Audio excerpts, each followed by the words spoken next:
Hello and welcome to episode number 7 of Performing Labor. My name is Rob Simonds, and I am your host. This podcast features interviews with accomplished performing musicians who are doing interesting and creative work from within performing arts institutions and outside of them. We'll unpack their training, their practice, and their careers, how they got started, how they stay sharp, and their ambitions for the future. And it's my hope that these interviews will provide value no matter where you are on your musical journey.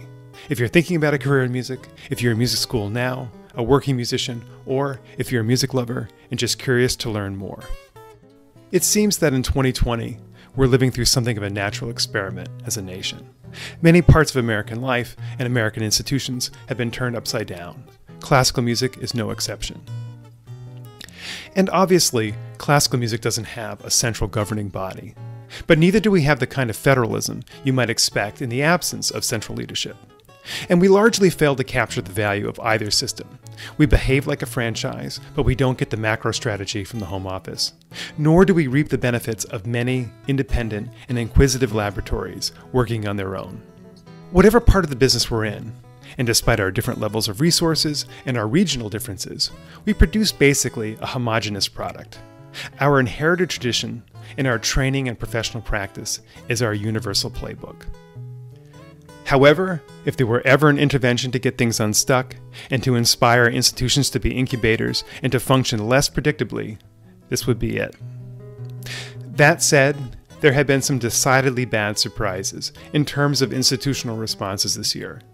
Some well-resourced organizations have already raised the white flag, choosing to hibernate, to use the nonprofit word of the day, while others put their backs into a heavy lift day after day, mine own included. And as I think about the institutions whose choices now might have positive effects on the profession later, I couldn't think of a better bet than one with my guest Matt Albert in a position of influence. Matt has had a remarkable career as a chamber musician, contemporary music champion, educator, orchestral player, and arts leader.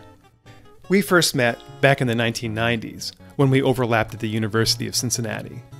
And it was obvious even back then that his group, Eighth Blackbird, was special and that they were charting new territory. And Eighth Blackbird went on to have the kind of career that we all expected, winning Grammy Awards, touring the world, occupying prestigious residencies, and bringing countless new works to life. And we work together now during the summers at the Cabrillo Festival of Contemporary Music in Santa Cruz, California, which is like an all-out 2-week sprint through mountains of challenging and rewarding newly composed music. And it's there that I've gotten to know him better. Matt has an unflappable dedication to his craft, an intense seriousness, great generosity, high standards, and a sincere curiosity about people, the arts, and the wider world. I think his current role, assistant professor of music and chair of the Department of Chamber Music at the University of Michigan, as one that captures the sum of his experiences, his work ethic, and curiosity, for the benefit of a new generation of musicians at one of our nation's great research institutions. In his new book, the conservative author and New York Times opinion columnist Ross Douthat wrote about how he sees contemporary Western culture as a decadent society. He defines decadent as, quote, economic stagnation, institutional decay, and cultural and intellectual exhaustion at a high level of prosperity. A situation where repetition is more the norm than innovation, in which sclerosis affects public institutions and private enterprises alike, in which intellectual life seems to go in circles. And if that's the case, then Matt has had an anti-decadent career. Conservatories and other classical organizations can maybe plausibly skirt the brunt of the decadence accusation, only because a large part of our mission is to conserve. It's literally right there in the name. But I found the book's implications to speak to classical music's broader malaise, that both our traditionalists and reformers alike are caught in that cycle of going around in circles. A couple of days ago, in the New York Times, there was an interview with Lonnie Bunch, director of the Smithsonian's National Museum of African American History and Culture. He said, cultural institutions, regardless of the subject matter, have to be as much about today and tomorrow as they are about yesterday. And that really means that one of the jobs of cultural institutions is to collect today for tomorrow. And that's what I think is most interesting about the work Matt is doing at U of M. Collecting our historical musical inheritance, analyzing the trial and error of his own career, while having an open mind and the intellectual humility to grapple with the artistic, economic, political, and social forces at play today, and thinking about how all those go into shaping the next generation of performers, not just clones of what came before. There's a term in road construction called forgiving design. The idea being that built into the structure is that drivers will make mistakes, and we want to minimize the damage when they do. For very pragmatic reasons, be they auditions, competitions, etc., classical musicians are conditioned to prioritize perfection above all else. There's little accommodation for mistakes and experimentation. And the result of that philosophy of hollow perfection, the work we sometimes produce as an industry, reminds me of that famous line from Max Weber's The Protestant Ethic and the Spirit of Capitalism. Specialists without spirit, sensualists without heart.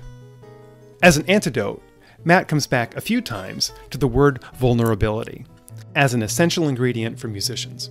Artists with the courage to be vulnerable, the flexibility to build consensus, the commitment to resolve conflict, to wrestle with difficult contemporary subjects, and to ultimately be individuals.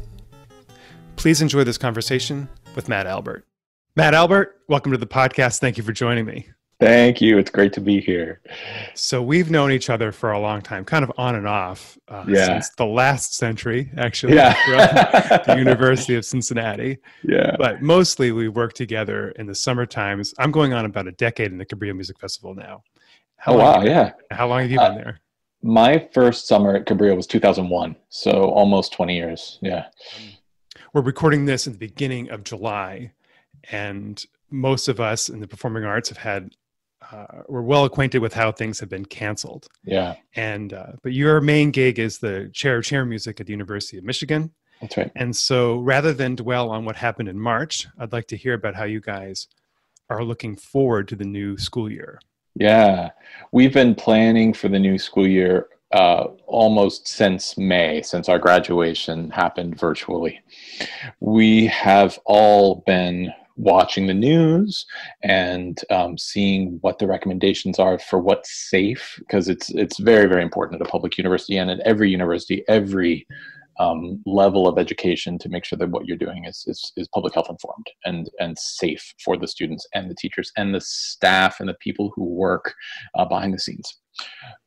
Having done a ton of research, I was in a focus group where our goal was to imagine what the university, or specifically the School of Music, Theater, and Dance, would do if we were in a fully online situation. So I had to kind of be in a task force, I guess, for a few weeks.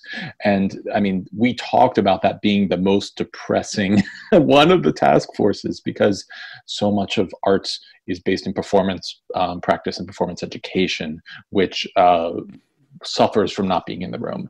We have now decided as a university that we're going to be hybrid this coming fall, which means that what can be taught online will be taught online, and what needs or to be in the room or really, really benefits the students being in the room will be in the room. So as chair of chamber music, we are going to teach chamber music in person, while also offering chamber music as an option for people to take online, because some students are going to have difficulty coming back because of visas or health issues or just other circumstances. And we want to serve them all. It's exciting in many ways. It's scary in some ways, but really exciting in many ways, because we get to look together at the pedagogy of chamber music. What are we actually trying to teach people by putting them in small groups? And how can we teach those skills in different ways if we need to? Can we get at those skills in different ways? So much of the chamber music that's in person will be very similar to what people had experienced in chamber music instruction before. They'll be in a room, they'll be a little farther apart from one another than they were before. If they can, they might be wearing masks and their teacher might be wearing a mask, but otherwise they'll play for a teacher that will be back and forth, and it will lead to a performance. But then I think online, there's so many opportunities to do deeper listening and recording single tracks so people can kind of comment on those and then have discussions about interpretation and how is interpretation informed by studying the score. And then something I'm really, really interested in is that chamber music really is about group dynamics. It's about group negotiation and group coming to consensus. So when we have to do that online, how does that exacerbate existing power structures, dynamics because of gender, because of race, because of where people are, because of internet connection? I mean, all of those things. And I think it's an opportunity to look really closely at them and make sure that we are addressing them and helping people communicate as clearly as possible. I've obviously been thinking about this a lot. Sorry, that was a lot of words all at once. It's a lot. But I want to try and get to each one of those things. Sure. So universities are just interesting to me because you guys have such ownership over your physical spaces. I mean, obviously it's a lot of people, and especially in a campus like in Ann Arbor, which is like kind of the center of the city in a way. Yes. I mean, it's a small city into itself. Yes. In fact, I have in the Rochester Philharmonic, we have called a musician mentor program, where musicians will work closely with a new board member and help them understand the kind of the nuances of the organization. Yeah. And I've got super lucky. My mentee is Dr. Jim Waters, who's one of the second in command of the Rochester Institute of Technology. Amazing. Which is an amazing school. And there's an element where he was even talking about, like, I'm not saying that anyone wants to not acknowledge that this whole thing sucks, but there was a sense that there was almost a meeting the challenge of figuring out how to open up, because like a music school, technological school needs people in person. Yes. And so how do you solve those problems? I'm curious, when you were looking to reopen and thinking about the future, did you guys run your own tests? I mean, did you use some of your capacity to figure out how close people could be and so forth? You're asking about like what particle tests or how far things travel. We didn't, as far as I know, we didn't do any of that on our own because there's so much of that research being done anyway. I know that Michigan Medicine has done countless tests about spread and about surfaces and where COVID-19 stays and how long and things like that. But to my knowledge, we did not do any of the specific studies that have been done about singing. I've seen those online. I don't know if you've seen those, or playing, but we're tapped into that research and paying attention to it and using it to inform what we're doing. I mean, one of the things I've heard is that I think they're developing a mask for singers that will create space around the mouth, so it's not tight against the mouth. It's still enclosed, but there is a space in front of the mouth so that you can breathe and sing more freely, but it still captures the droplets from going into the air. So that's the kind of thing that people are working on, and that we will use in order to help our students learn and stay active with their practice. You mentioned the troubles that might come through visas. What part of this school is international? Gosh, I wish I knew that off the top of my head. There are a lot of international students among the grad students, more than under the undergrad. For the undergrads, as a public university, we have it's very important. As a public university, it's very important that a majority of our students be from Michigan. And so we have to make sure that our enrollment balances in-state, out-of-state, and out-of-country people. But there are a lot of students, I don't know, it's not half, it's less than half, but it's a substantial number of our students are coming from out of the country. So I want to get at some of the skill building that you were just talking about. So obviously, that's one of the well-known byproducts of being in a long-term chamber group is the managing interpersonal skills, as it is in an orchestra too. It's just kind of spread out over more folks. Do you think that there are other downstream effects, or, I mean, obviously you're not just talking about musical skills, you're talking about like diplomacy in general. Can you talk to me a little bit more about that? That's great. Yes. I mean, I love thinking about the way that a rehearsal for chamber music involves 3, 4, 5, 6, however many people are in that group, coming to consensus, coming to decisions about how they're going to play something together.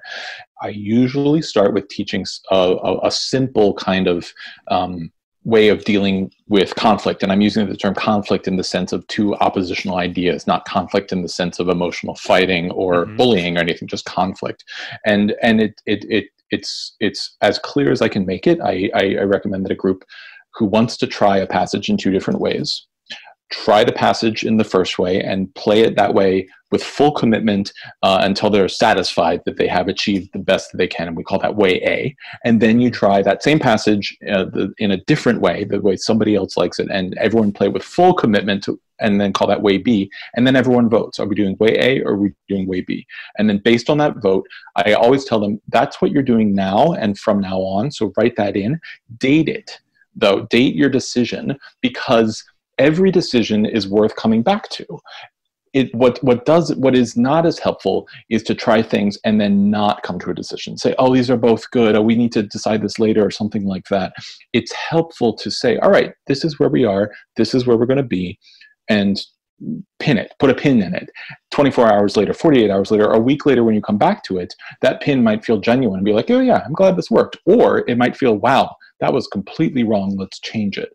But I think this teaching of group decision making is at the core of what I hope we're teaching in chamber music.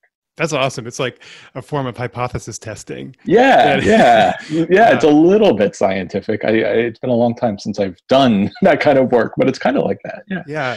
When you guys, I don't want to get too far afield, but I'm just curious, when you guys, Eighth Blackbird, that is, when you were on the road and you were touring programs, did you guys go out with a specific set of interpretive decisions already made and that you were going to stick to that? Or did you kind of talk about it within the run? Right. When we were performing things multiple times, we usually had a set way that we were going to play things, something that we had honed to a very reliable performance standard that we could repeat over and over again. And then within those, there would be times that somebody could maybe make a little bit of a change, but we always knew, say at the 1 minute mark, Matthew was going to give a cue, and whatever Matthew cued, we were going to go with that. Now, maybe that gives Matthew a little bit of power to make some choices about the cue or whatever is going to happen. But we all know in that moment, we're going to go with Matthew's cue. So it's not, somebody else isn't going to make a different decision there. That's how we did it. We really honed our interpretation so that we could go on stage and play freely within those. But it didn't have a lot of kind of different choices coming out of left field the way that some other groups can. Yeah. I was just curious. So obviously there's a practical and a pragmatism reason for doing that. Do you think that if you could roll back the clock, would you do it any differently now? Or do you think you'd have a couple of different versions just to keep things fresher? I love that question. I feel like, the sum of my experiences have gotten me to where I am right now. And so I think that while I absolutely love performances that have more options, more freedoms in them right now, I would not have achieved necessarily the same high level of kind of like day in, day out achievement on stage that Eighth Blackbird did, I think, without doing it the way they did, without the way that they kind of really closely fine-tuned in rehearsal the way we were going to play things. So would I do it differently? I don't think I would, because I learned so much from what we did. I'm just in a different place right now. And even going back and playing with Eighth Blackbird this past year, I was definitely the one who on stage I would do something different than we had ever rehearsed, and everyone would kind of look over and like either smile or roll their eyes or talk to me later and being like, okay, what happened there? I do want to get farther into that, but before, I want to also unpack all that you said before. And one of the things that jumped out at me was one of my previous guests, Roger Rowe, teaches at the Indiana University School of Music.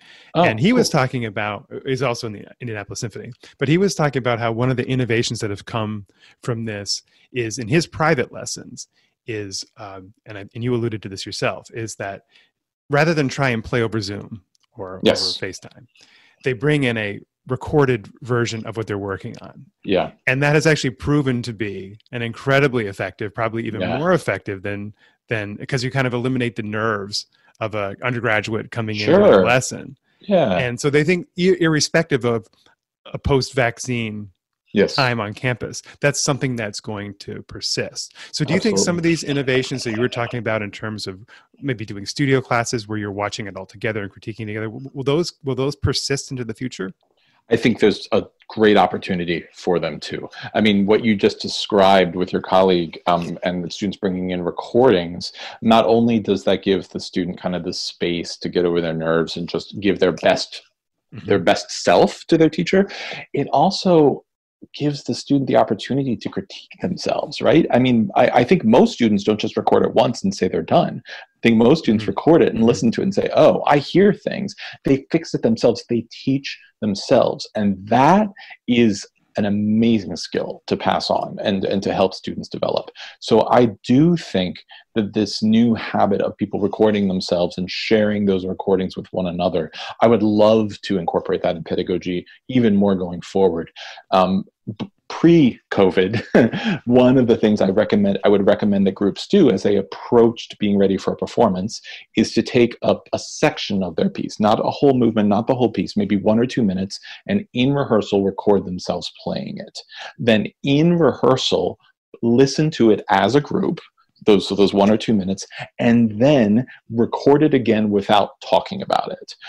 Because I think that that series of choices that you have to make, okay, I'm going to play really well because the microphone's on. Then I'm listening to myself, oh, I didn't hear these things. I didn't notice these things before. And then the changes that you make without having to negotiate or the changes that you make without giving yourself the opportunity to negotiate or explain or give excuses and just do them can lead to a ton of improvement. So that kind of 10-minute, like record 2 minutes, listen to 2 minutes, record 2 minutes again is something I've been suggesting to groups pre-COVID, and I think we'll do even more after. That's really interesting. So in some ways, we're looking at this learning process is almost accelerating some of the things we're trying to teach. So you're saying you teach themselves, they've already done some of the work that they might have outsourced to you, right? And some of the decision-making and some of the criticism doing it on their own. So that would speed up the process.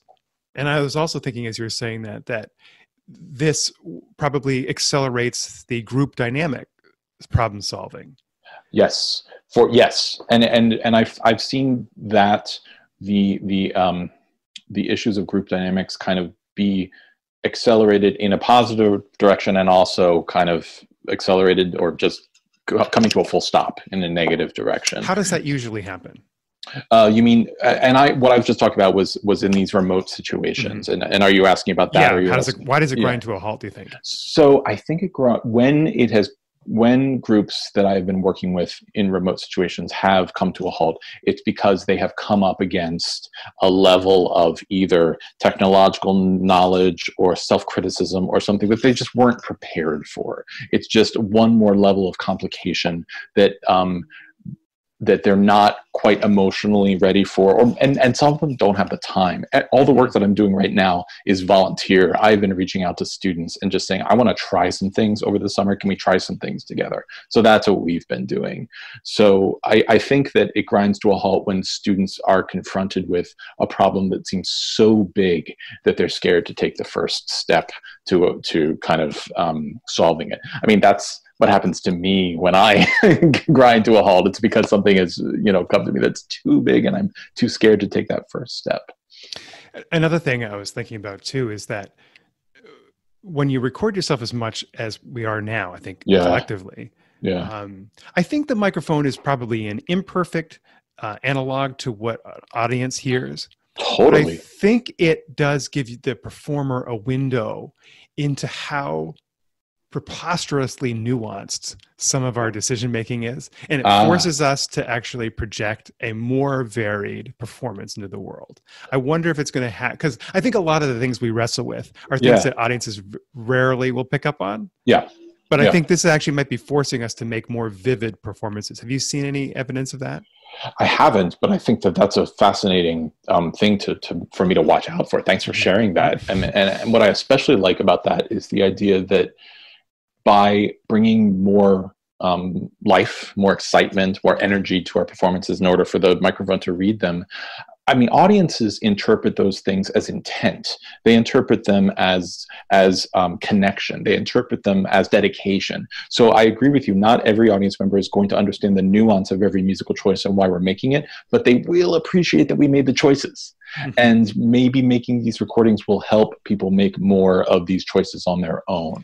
I would love that if that happened. Yeah, that's great, because it is true. Like, audiences code things differently than we do. Yes. So do you think, so I love what you said, that they code it as intent Yes. and dedication. Do you think then that maybe as much value as we can get from the audio side of this, we can equally get that from video, so people will see what they really look like? I think that the video is an amazing opportunity for musicians to engage with more.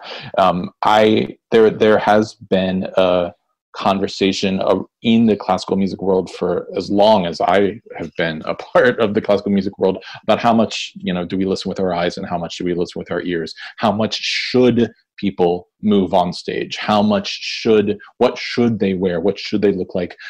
Should they mask their individuality so that the music speaks through them?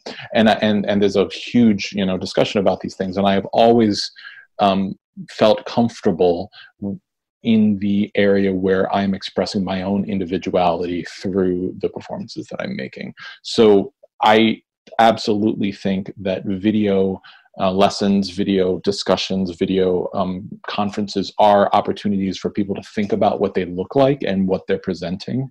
Right now, we're really, the first concern that we talk to students about, though, is equity with this, because what a room behind them tells about their life is something that many students can actually be embarrassed about or ashamed of. And so we want to make sure that while students are talking to their teachers, while students are talking to colleagues, that they have the option to put up a different background, that they have the option to be somewhere safe where they have time to make sound on their own. It's really bringing up how much many of us, myself included, have assumed that everyone just has a room they can go to and play their instrument and it'll be quiet and fine. And that's not the case, especially when everyone just went home in March without expecting to. So yes, I think the visual component of what we bring to music making, this is absolutely an opportunity to look at that more deeply and to look at the people who are doing it really well, and to really challenge ourselves that if it matters now while we're on screens, why doesn't it matter while we're on stage? Because I think it does. I've always thought that it does. That brings up, a lot to think about. I would imagine when you guys, so when I was an undergrad and you and Eighth Blackbird came to Cincinnati, and you guys were in some kind of a graduate program then, but you guys were on your way. You had a lot of swagger, not you specifically, but the group had a lot of swagger back then. It left a big impression on me because not the least of which you guys played so well. And you had a growing concert calendar.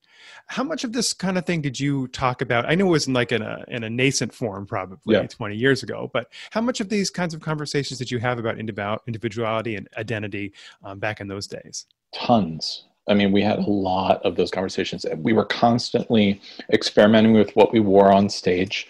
We tried things that completely didn't work.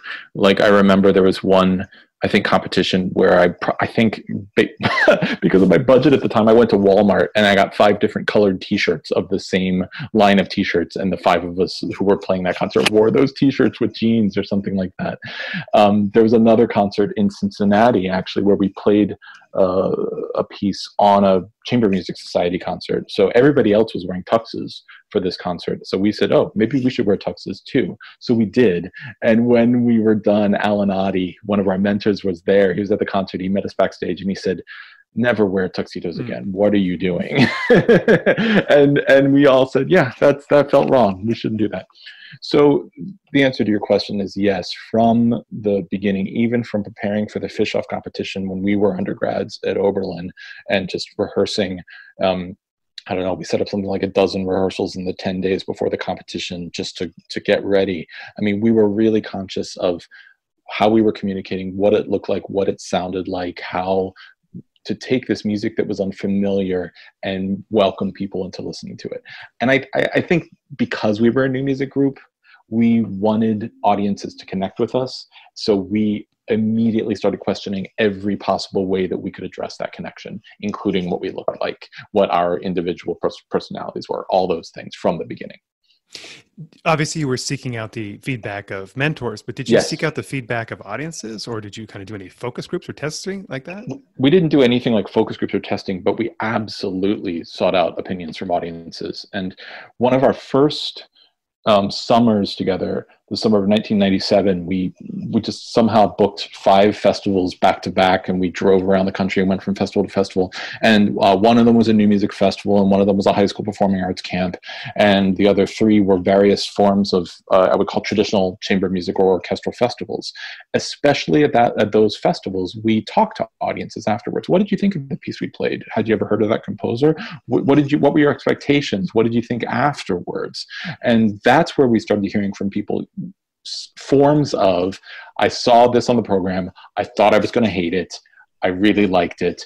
And then the deeper part was if we could get them to tell us why they liked it. And that can be a very hard thing for audiences to say. But yeah, from that first summer in 1997, we started talking to audiences after our performances. I think that we had there, I mean, my colleagues in Eighth Blackbird, I'm so inspired by them and their generosity of spirit and their openness and their presence and their ability to be present in a moment. That's just the way they were. And because of that, talking to an audience felt like a logical next extension of that.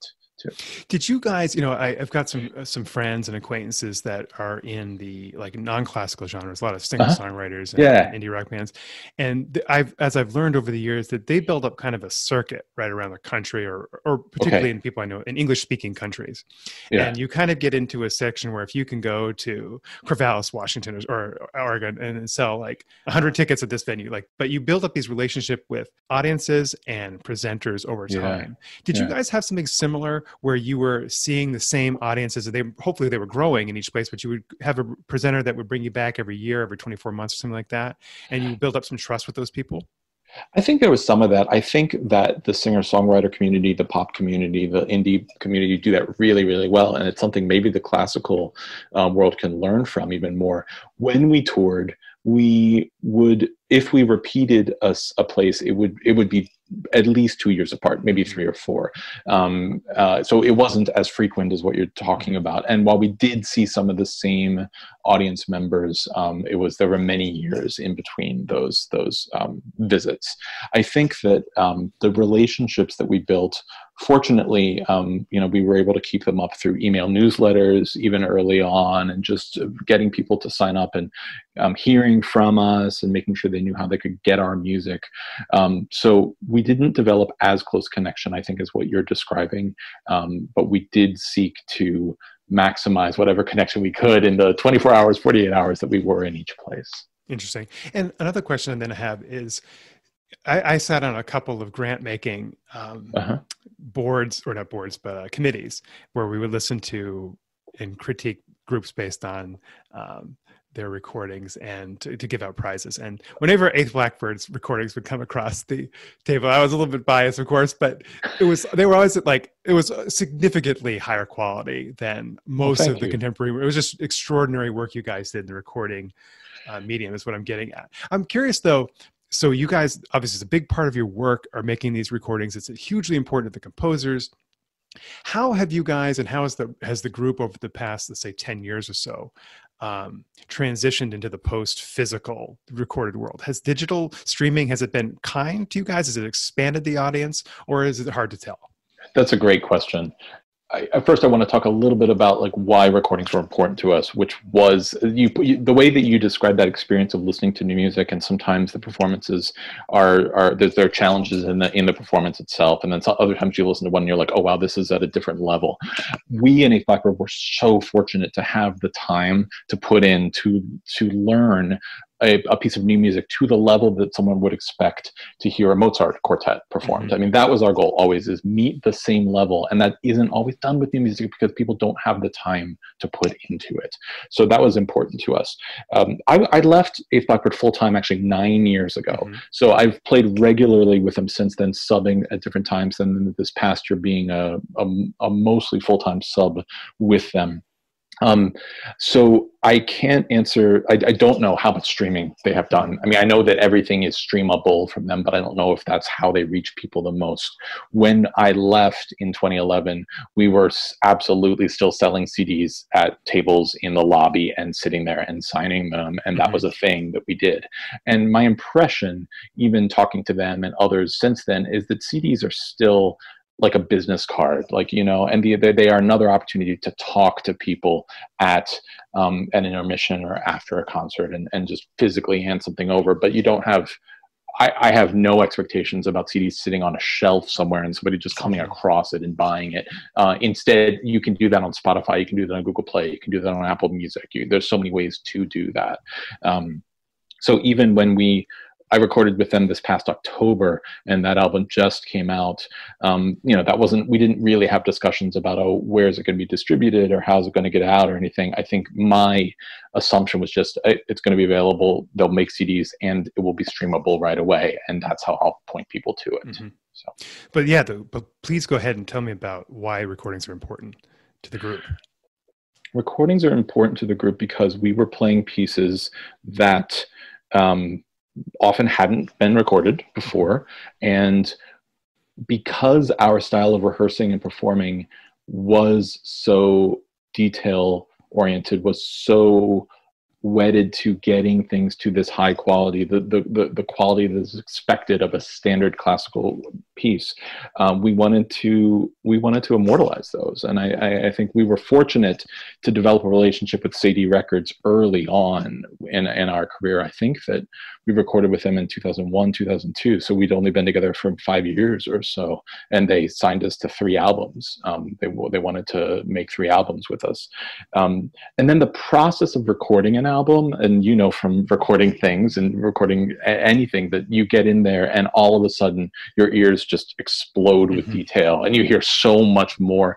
And then when you finish the recording, you feel like you can really play that piece. So every recording that we made both put something out in the world that we hope to represent the composers authentically and help us become a better group, better musicians, better Interesting. So did you guys was the workshopping process to take a piece on the road a recording process, or did you record after you had been performing a piece live?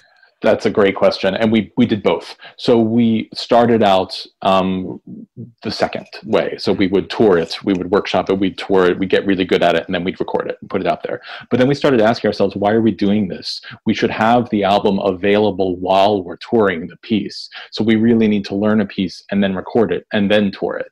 And that's just more challenging. It was hard for us to do that. I think one of the ways that one of the projects that the sync worked up the most successfully was with Steve Reich's Double Sextet. I think that we learned it and recorded it in its first year, like almost before the world premiere or close to the world premiere. And then we had it available very soon after that when we were touring it. But for most of the things that we did, we wanted to do the workshopping and recording first, and the timing and logistics were just a struggle to make that work out when we also had to be on the road and playing something. Did you guys have anything, like going back to the singer-songwriter, the rock band model, you know, they talk about being on like an album tour cycle. Yeah. Did you guys have anything similar to that? We talked about it. Okay. Yeah. Sorry. No, and I guess my other question is that, you know, you hear like a traditional string quartet is in constant negotiation with presenters that want the specific Mendelssohn quartet and that. And so that you end up going on the road with a billion pieces, but you must have had a different relationship with presenters because you're playing all new music. So did you have more autonomy, group autonomy over what you played, or did you have to negotiate with presenters? We always offered a limited number of programs every year. So we asked our manager to sell 1 or 2 programs and maybe 3, with a third one being a special multimedia thing that wouldn't get booked that much, but might get booked a few times. When we did Puro Sextet with a puppet theater, for example, something like that. But we always otherwise limited our recital shows and our other performances to 1 or 2 programs a year because of exactly what you just said. Even in the new music world, presenters will come to us and say, oh, could you play a piece by Jennifer Higdon here? Or how about Nico Muhly here? He just came through. Or do you have anything by Missy Mazzoli? And we two things. One, it was more challenging for us to have all of that repertoire under our belts, under our fingers at one time. So we tried not to promise things that we couldn't execute at the highest level. And two, every change in a program for Eighth Blackbird required a different set of percussion instruments. And so logistically, we couldn't just swap one thing in for another without changing our rider, without changing our rental agreement, without changing what we took on the road with us. So we kept things streamlined as much as we could. You almost sounds like you could use that as leverage. If you just say we Yes. can't change. Yes. This is not possible. It's out of our hands. Yep. Sorry, we don't have timpani. Can't do that to you. So this is an incredible wealth of experience you had. And I'm curious, as you've brought that to your teaching, in particular at Michigan, how have you seen that the industry has changed since then? Or maybe it hasn't. And let's do a counterfactual that we don't have a global health pandemic. Just okay. like where we were a few months ago. A few months ago, right. The first thing that I think about is how much more the students are aware of the breadth of what's going on in classical music now. And there are some students who still come to Michigan and they have heard the Bruch Concerto and the Tchaikovsky Concerto, and they love Hilary Hahn and they love Ray Chen, and that's, they want a career like those, and that's awesome. And yet there are also other students who are very aware of Alarmal Sound, of Y music, of singer-songwriters like Emily King who work with some of these groups. I mean, they know all these different things. When I asked students to put together playlists, which is one of the first ways we tried to connect right when COVID shut everything down, I was getting playlists with like 7 different genres on them from students. And I might have put some of that on my own if I were doing this 25 years ago, but they definitely are now. So I would say they're listening to more, they have access to more online, they can stream everything right away. Everyone now, even more than 25 years ago, is very, Gen Z is really aware of kind of the risk-benefit analysis or the cost-benefit analysis of their education, I would say. I certainly went into my education very like, I'm just going to go to the place I want to go and learn the most that I can, and something will come out of that. And I think there's a lot of privilege in those choices that I made and where I came from that allowed me to do that. And even students who come from privileged backgrounds now are looking at it and thinking, what skills am I learning? Who am I meeting? How does this become something that I can sell soon? How is this something that people will want to pay for? They want to discover things, but they have less. They don't want to be risky about it. They don't want to spend years and years discovering themselves. They want to learn the things now and put those out there. That's a big difference that I perceive when I look at our students now and then think back to my memories of myself from when I was their age. I've thought about this too, that when you see, oftentimes the biggest critics of higher education are conservative people, conservative thinkers. And I often think that some of the resentment though underlying is how much more advanced kids are than we were, or when they were. If you're an older person, you're really having these criticisms, and also the resentment that you probably know that whatever college you went to, you couldn't get into right now. Yeah. And I think what you're saying is that, in fact, a singer-songwriter I've had on the show, Lizzie No, she's a young lady. She's talking about how she's even amazed at how much younger songwriters are developing and how much more. So I think there's probably something that there is a sophistication. There's on one hand, it's pragmatic and transactional, I think what you're describing. Yes. But on the other hand, it's super efficient and streamlined and trying to get to something creative and great quicker. Yeah. And I think I just want to add to that too. I mean, I think that the student loan situation is such a huge difference 25 years ago versus what it is now. I mean, the way that student loans were available to me to go to the schools that I wanted to go to at low interest rates, and the deferrals that I could get and everything. I mean, I didn't have this fear of going into a new music career and not making money for the first 7 years of touring because I had this very, very low interest loan that I could pay off over a long period of time. And now, the amounts that people are looking at are triple what I would have had to take out with not triple the income possibility afterwards. So that one financial piece leads to a lot of this kind of transactional thinking, I think. And I think it's fair. That's what I'm trying to say. Absolutely. Is I think it's fair to think in this way. Completely rational. Yeah. What kinds of conversations is that prompting within your institution? Within the institution? In particular from its employees, not its student body. Yeah. No. Like how are we faculty talking to one another Yeah. about these things? It's a scary conversation, and it requires people to be really vulnerable, because basically it comes down to, why are we educating this many students to do this many things out in the world? And basically, if we graduate this many students every year, what does the workforce look like for them? What are their opportunities?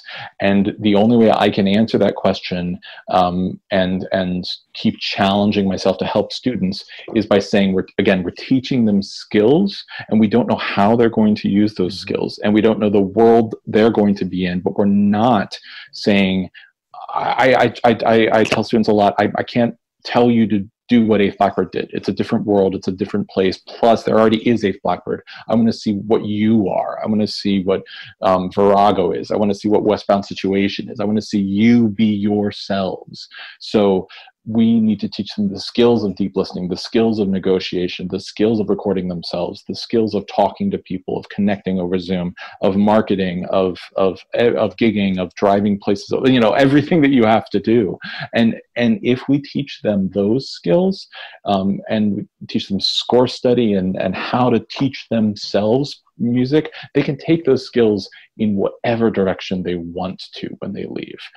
That's what we have to do in higher education right now. Mm-hmm. So one of the previous guests also was talking to me about, and this is particularly through the lens of studying to be an orchestral player, that the type, maybe it's self-selecting to a certain extent, a kind of personality, temperament that goes into that work, and then the short window, what it takes to come out of school competitive for an audition, produces a kind of player and a kind of person, quite frankly, that isn't necessarily equipped, or is less equipped than they could be, for the challenges of the 21st century orchestra, which is more of a community.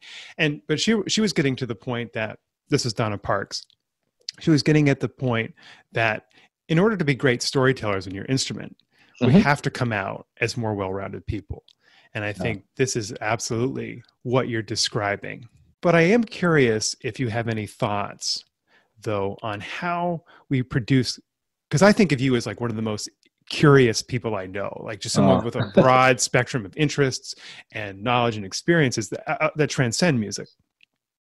But as we produce people that have read something and they know some politics and they know some literature and some art and maybe some economics, how does that connect with playing classical music? Like there is a bit of a friction there. Well, that's a fantastic question. And I love what your friend said about, like, we want to teach people to be storytellers. Is that am I remembering exactly that right? Yeah, I love that. And because you need experience in order to tell a story, and you need broad experience to do that. So thank you for sharing that. What is the friction of teaching people to be storytellers and then putting them into the world of classical music? I think that the friction that exists is an opportunity to keep growing, because there are so many stories that can be told through classical music. Everyone has different experiences with different pieces. For me, Beethoven Opus 131, his string quartet in C sharp minor, I mean, that's a piece that anytime I get the opportunity to perform it, I feel like I can tell a story that is valid and to me in that moment that I can then share with the audience.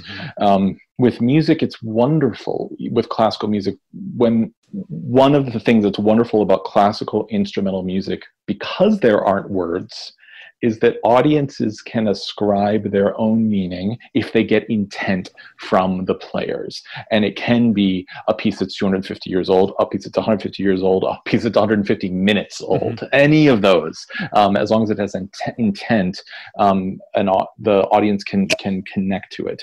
And I think that what's fundamental, especially now in the summer of 2020, and it has been fundamental for a long time, and I am belatedly coming to this realization, is that we have to teach classical music through an anti-racist lens, which doesn't mean stopping teaching Beethoven or even going on about how Beethoven was black. I think that there are interesting stories about this and facts. I think his mom was Moorish, is what I've read recently, but he was white passing, and I think that there isn't any reason.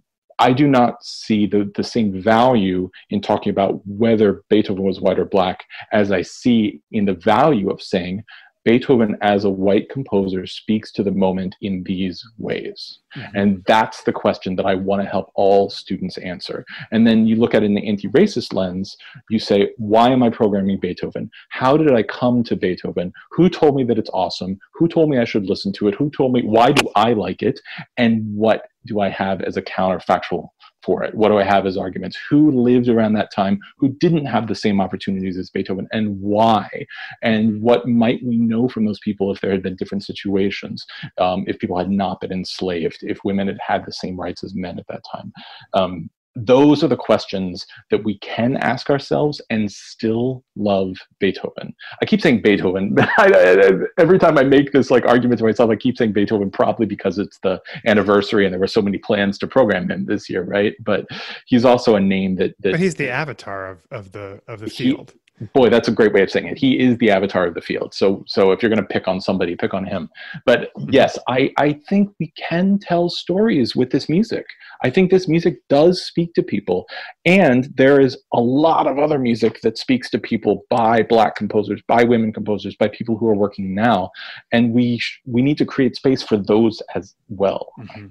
Yeah, and I'm also thinking too about maybe friction is not the right word, but there is some kind of paradox of the performer taking on more identity too, presenting that as putting that at the front of the priorities of performance.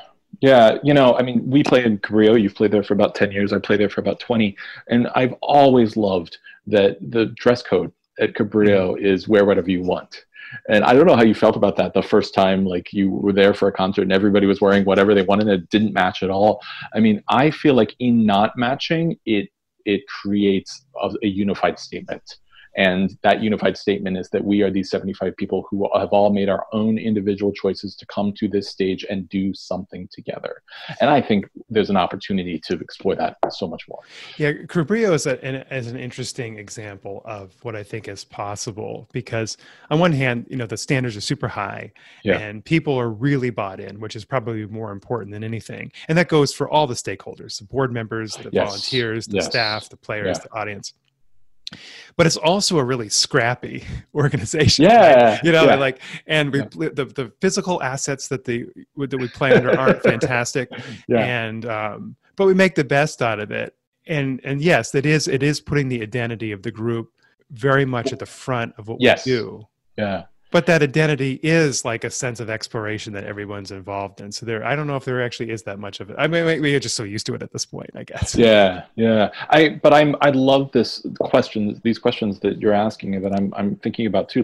How can we empower students, classical musicians, professionals, to embrace their identity and celebrate their identity through the performances of classical music? And I'm using the term classical as in older, 100, 200 years old music, because I think it's possible. I do not think people need to erase their identity in order to play this music. And I think we have more to learn from people who are genuine, vulnerable, heartfelt with their identities while they play these pieces. Yeah. This actually makes me want to touch on something a little bit tangential, though.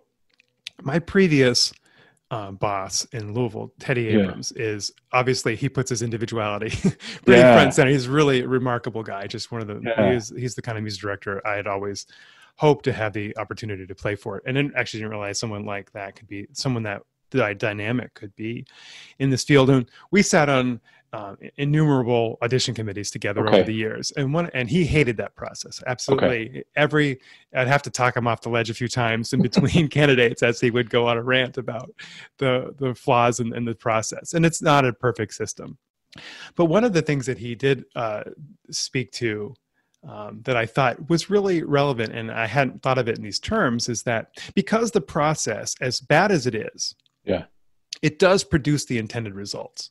We rarely make a bad hire, right? And it's not necessarily because there's an incredible surplus of talent like we always hear. We usually get a few wonderful people that show up, and it's a self-selecting bunch of people, and they're ready to go from day one. But what Teddy observed that I thought was important is that the process is so dehumanizing. Yeah. Okay. That it produces a lack of excitement around the job. Like we carry that in. We carry that, we're so battle hardened that we carry it into the job. And I'm curious about your reflections, comparing, contrasting your remarkable career as a chamber musician and as a teacher with the periods that you have spent playing in orchestras. Yeah, I thank you for asking that. And I mean, you have had more experience in orchestras than I have had. I have subbed in orchestras of different kinds and different levels, and I for 2 years I was the concertmaster of the Shreveport Symphony in Shreveport, Louisiana. And so I was very much thinking that those experiences were in the back of my mind while we were talking about this individuality. And then I absolutely think that what you said about the dehumanizing aspects of an audition, the dehumanizing aspects of any interview, carrying over into the experience of a job. I mean, I think people have talked about that in other industries. I think that's a great, that's something to address. I mean, I have heard from others and agree with you that the audition process produces some of the best possible candidates. You know, it does create good hires, which is great. But if it dehumanizes them in the process, how can we change that? I can't speak to that very well myself, not having done.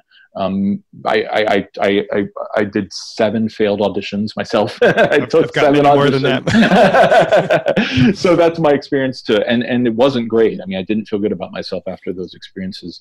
I do think that the more head-on people can in themselves acknowledge the dichotomy of the, like, I have value, I am an individual, I am an identity that is different from anyone else, and my role in the orchestra is to match and do the same thing as other people and contribute to something greater than me. The more that people can allow those two things to exist at the same time in themselves, the more chance you have of being authentic with both of those. I think that was my experience in Shreveport being the concertmaster. That's my experience at Cabrillo being the principal second. Basically lead to the extent of my role while knowing what my role is with everybody else. And then looking for the things that I want more at agency in other parts of my life.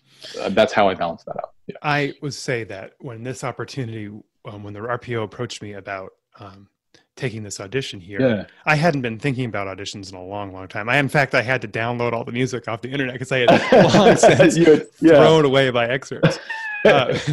And I had the intention of approaching this. Since I last played an audition, and when I took this audition here a year and a half ago, whatever it was, I had probably played 100 solo recitals. And I said to myself, I'm going to approach this with this, because this is going to be a 45-minute audition, maybe even longer. It went on forever. I had chamber music involved in it too. But I was thinking, I'm going to bring a more mature and enlightened. It was terrible. It was one of the worst. It was worse than I remember it being. So I don't even know, even taking the process out where, like, Rob, we've heard good things about you. We're going to listen to you for a long period of time. We're going to go through this long process. And even with that not being a cattle call, it was still just a really, really tough thing to go through. Jeez. I'm not looking for sympathy because it all worked out right. But I'm just saying that I'm not sure how to reform that process. And I'll say that the orchestra has been a great, not just the RPO, but my entire career and across 4 groups. It's been a very rewarding way to make a living. Awesome. But I am by nature an institutionalist. I really fit well into a group dynamic. Okay. And I've noticed fairly recently, almost for sure, this isn't the case at the very elite slice of IXOM and of the industry, like the LA Philharmonic or something. But we are reaching a point of some diminishing returns, I think, with the audition process, in that we're not getting.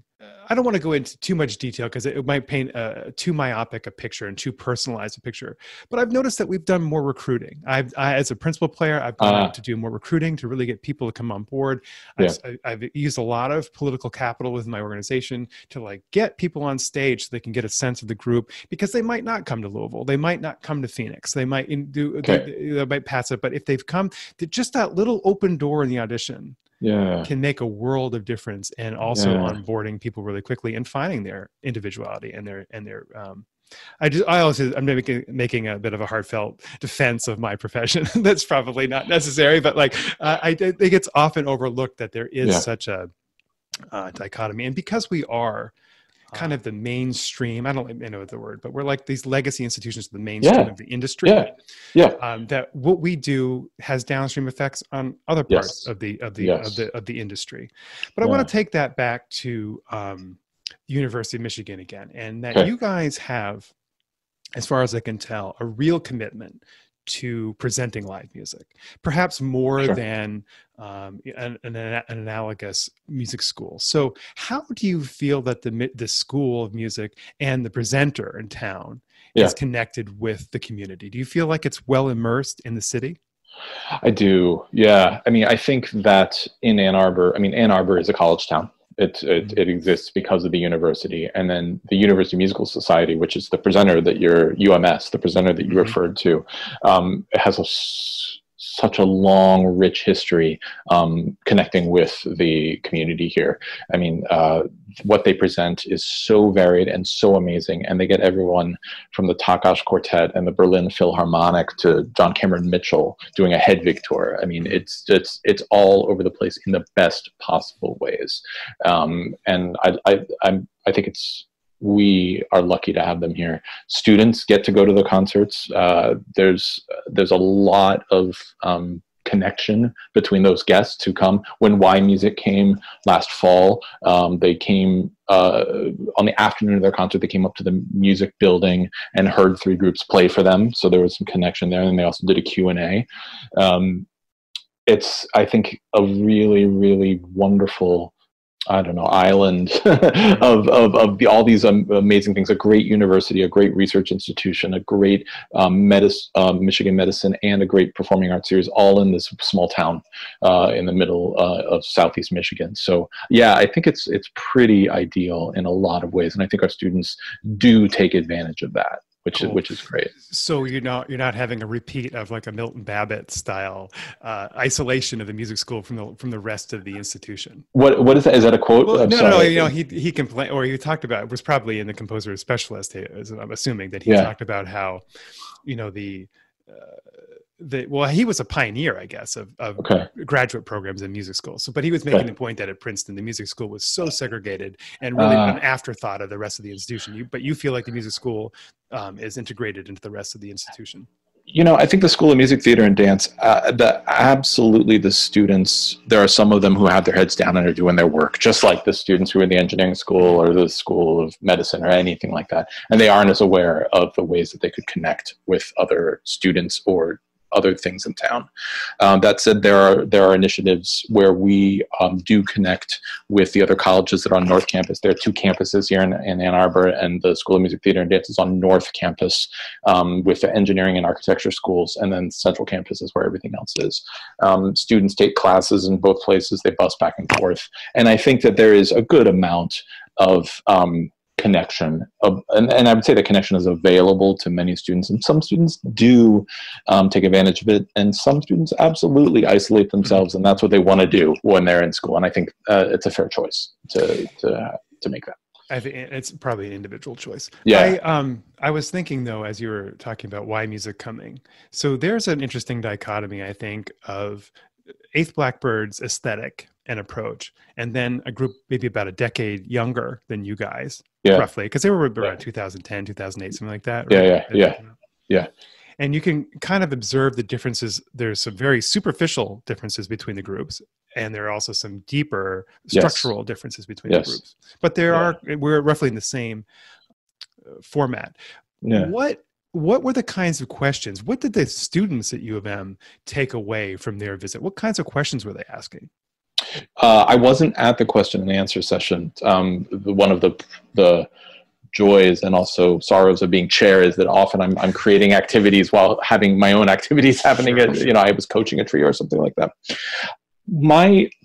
The takeaways that I know that students had from their interactions, both from the masterclass, from the Q&A, and then from the concert. I mean, there was a violinist I talked to who up until that point was pretty much doing standard rep, some new music, that's what she's studying, some fiddling. But she went to the Y Music concert and she said, this is the most exciting thing that I've seen yet. And that, I think, from talking to people 10, 15 years ago, is an experience that students had hearing Eighth Blackbird as well. That's so I think well, thank you. So I think that is a similar thing that is happening. Students are connecting to Y Music in that way.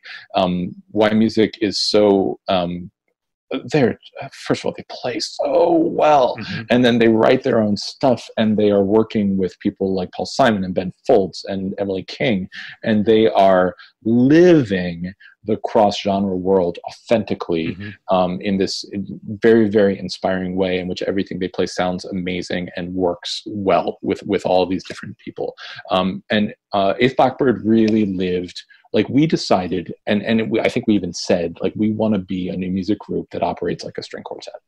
And to us, that meant everything from the way that we rehearsed, the way that we made decisions, to the way we toured, and the presenters who presented us. We were the option on the series that had otherwise string quartets on it over the course of a year. So I think that's a fundamental difference. I think Y Music does play to those audiences, the classical music audiences, really well, but they are known for their collaborations as much, if not more, than playing recitals the way that Eighth Blackbird played recitals 20 years ago.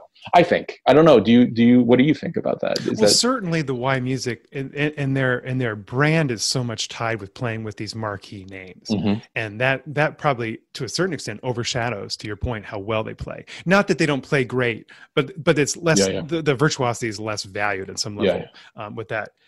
But they do play a lot of traditional presenters, I think. I mean, I think like the Duke presenters or Cal Arts, so I would imagine for them it's, but they're such versatile people. I played on Live From Here, which unfortunately I guess was just canceled. The NPR show, the touring NPR show with Chris Thiele, with Rob Booth from Music. And I mean, just these guys that have concocted this incredible career. What I'm curious to see, though, down the road is if this is expanding the market. I mean, I think it is. Right. But I'm wondering if it's just that these groups are taking the place of a younger quartet that would otherwise be playing Schubert and Mendelssohn, which is totally fine if that's what the market is asking for. Or is this really expanding the footprint of our industry?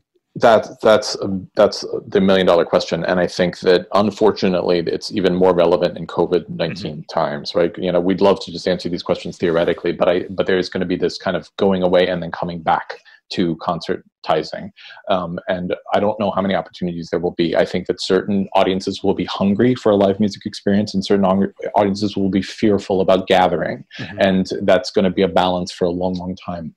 I think that up till now, different audiences have connected with those two different things. Like the audience that wants to go hear a Schubert string quartet, there is some Venn diagram, overlap with the audience that wants to go hear Y Music, but it's not the same audience, even when they're on the same series. So I think that they do take some of the opportunities that a young Schubert playing quartet might have, and they do create some of their own by being so different. They by necessity create opportunities that weren't there before.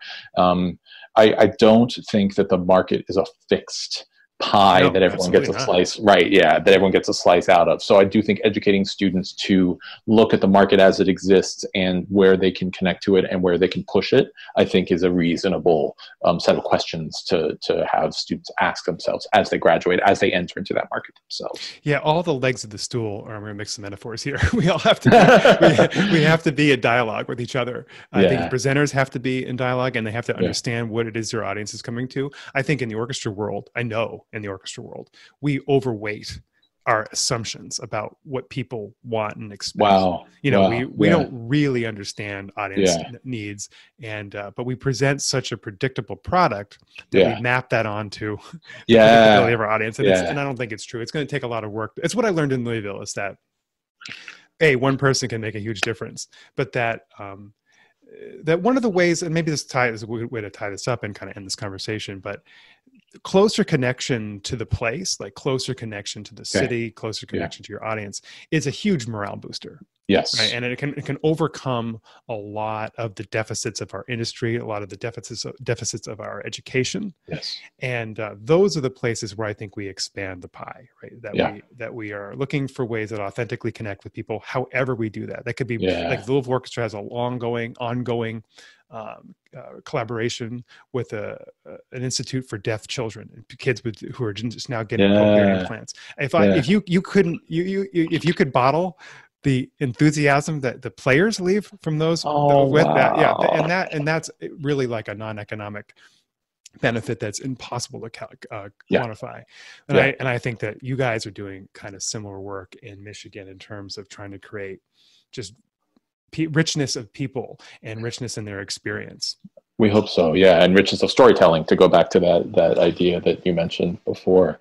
I think that what you just said about connection to place, connection to community, connection to specific city that you live in is so important, because I think that the more that a group, an orchestra, and any institution knows their audience, the more that they can bring the audience along on the journey, on the story, just to keep this metaphor going, that they want to tell over the course of their, existence in a community. I think a lot about audience surveys, and I've done a lot of audience surveys, and I've, asked people, what do you want to hear, and those kinds of things. And when audiences have heard the same thing, they will tell you the same thing, right? I like this because I've heard this. And I think it's our responsibility to look at those answers and say, okay, well, they liked that. So how can I present something that is like that is similar to that they don't know they like, and then get them to like that afterwards. And that's our goal as presenters, as educators, as people who are sharing music with people. That's what I think about when I'm programming too. If I know an audience likes this, I think they'll also like this. They just don't know that they like this yet, and I'll share my enthusiasm for that. So that's kind of a tangent from what you were talking about, but that's one of the things that I think about a lot too. Yeah. Well, Matt, I want to say thank you for taking the time to do this. It was really enlightening conversation. But before we go, do you have any recommendations on any books or music to listen to? Yeah, so I've been listening to a lot of music as I walk my puppy, soon to be grown dog, over the past 3 or 4 months, and some of them have been really, really exciting to hear. I mentioned Emily King a couple times earlier in this conversation, and she's a singer-songwriter I had not heard of, and I love the albums that I've heard of hers. I got caught up with Ellen Reid's Prism, which is the piece that won the Pulitzer last year, not this most recent year, but last year. I had not heard it before, and I just listened to it, and it's a stunning, stunning opera.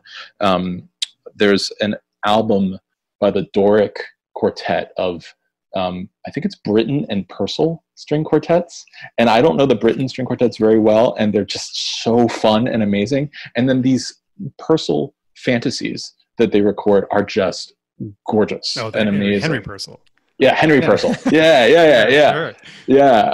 And I love that album for what it, shows about a string quartet. I listened to the Ataka Quartet's Orange, the Caroline Shaw album recently, and loved it. And it's been all over the place. I'm embarrassed that I had never listened to Lemonade until last week, but I just heard Lemonade for the first time when I want to go for a run and just kind of like keep my heart rate up. I'll just I will shuffle through everything that Pink has ever released. So that I'm listening to too.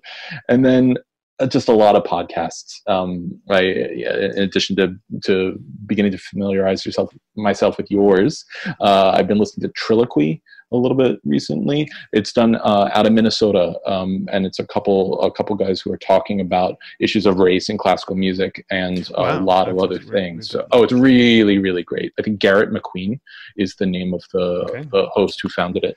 And then Unlocking Us with Brene Brown. She started a podcast in quarantine and has amazing conversations on there that have been really, really inspiring for me, specifically in my anti-racist work, but more broadly in just being inspired to move forward at times when there's a lack of external inspiration because of the situation we're in. So those are the things I've been listening to and kind of engaging with. That's a lot. I don't seem to be able to answer your questions in a short way. It's fantastic. It's fantastic. And I will link to all of those things in the show notes. So thanks again, Matt. I really appreciate it. Sure. Thank you, Rob, for having me. This has been a lot of fun. Thank you. Thank you for listening. The music on the show, as always, is by Louisville, Kentucky-based guitarist Craig Wagner. We'll be back soon with more interviews. The next one features violinist Jessica Guideri, who, among other things, is the concertmaster of the Santa Barbara Symphony and the associate concertmaster of the Los Angeles Opera Orchestra. So please go ahead and hit subscribe.